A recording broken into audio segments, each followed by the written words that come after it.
Bonjour les amis, c'est Cyril de Lille.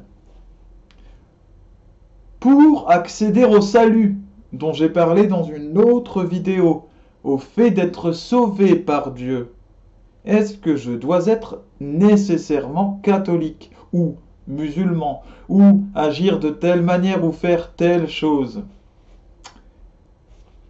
Mes chers amis, le salut est individuel. En réalité, parmi les gens sauvés, il y a des catholiques, il y a des musulmans, il y a des juifs, des bouddhistes, des athées, mais j'irai bien encore plus loin. Il y a des tueurs, il y a des pédophiles, il y a des prostituées, des voleurs. Au paradis, n'en déplaise aux musulmans et surtout à l'islam. Eh oui, car le salut, c'est une affaire de savoir demander pardon. Pardon pour le mal que l'on a fait sur terre.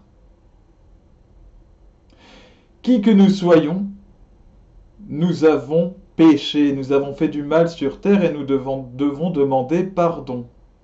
Eh bien, il y a des personnes qui n'ont jamais entendu parler du Christ, des personnes qui n'ont jamais développé de foi en un Dieu dans une religion particulière, mais qui ont toujours bien agi, qui ont toujours gardé de l'humilité ou de l'amour, et puis même de l'amour de la création, l'amour de l'œuvre autour d'eux. Et bien, ces personnes ont tout à fait pu savoir demander pardon à Dieu au moment de leur mort, alors qu'elles n'avaient pas prié des chapelets, ni dit Dieu est grand, Allah Akbar, etc. Car vous pouvez le dire autant que vous voulez, le faire autant que vous voulez, ce ne sont pas vos prières qui vous sauvent. Voilà, le fait de prier, ça entretient un lien à Dieu. Mais ce ne sont pas vos prières qui vous sauvent en elles-mêmes. On n'est pas jugé sur le temps que l'on a passé à prier. De la même manière, des personnes qui ont beaucoup prié sont perdues, car il y a des personnes qui peuvent se retrouver à toute leur vie à prier, à dire ah moi j'ai passé, vous savez, tant de temps à dire des chapelets, moi j'ai passé tant d'heures par jour à prier, j'ai fait ci, j'ai fait ça, je mérite quand même, je mérite moi. Et l'autre à côté, lui mérite pas, lui mérite rien, mais moi je mérite.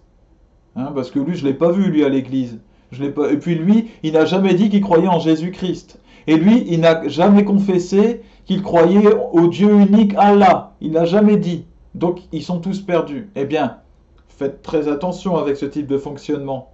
Car vous montrez de l'orgueil. Vous vous permettez, si vous fonctionnez comme cela, de juger votre prochain. Car juger quelqu'un, c'est juger son bien fondé ou son mal fondé. C'est dire oui, il est sauvé ou il ne l'est pas. Si nous agissons comme cela, malgré que nous ayons passé beaucoup de temps en prière, malgré que nous étions beaucoup à l'église, à la mosquée ou je ne sais où, ou en synagogue, eh bien, il y a des chances pour que nous nous damnions, c'est-à-dire que nous nous coupions de Dieu et tombions en enfer. Car lorsqu'on est orgueilleux, on ne demande pas pardon. Lorsqu'on refuse de pardonner les autres, eh bien, on ne demande pas pardon soi-même.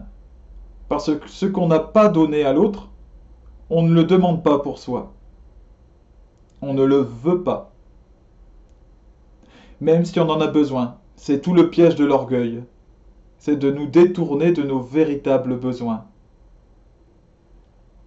Le salut est individuel, propre à chacun, et nous ne pouvons en aucun cas décider de qui ira en enfer, qui ira au ciel, dans notre monde ici et maintenant.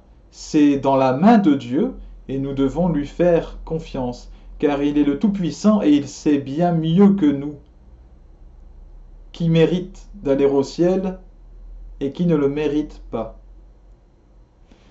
À bientôt les amis et soyez bénis par notre Seigneur Jésus-Christ.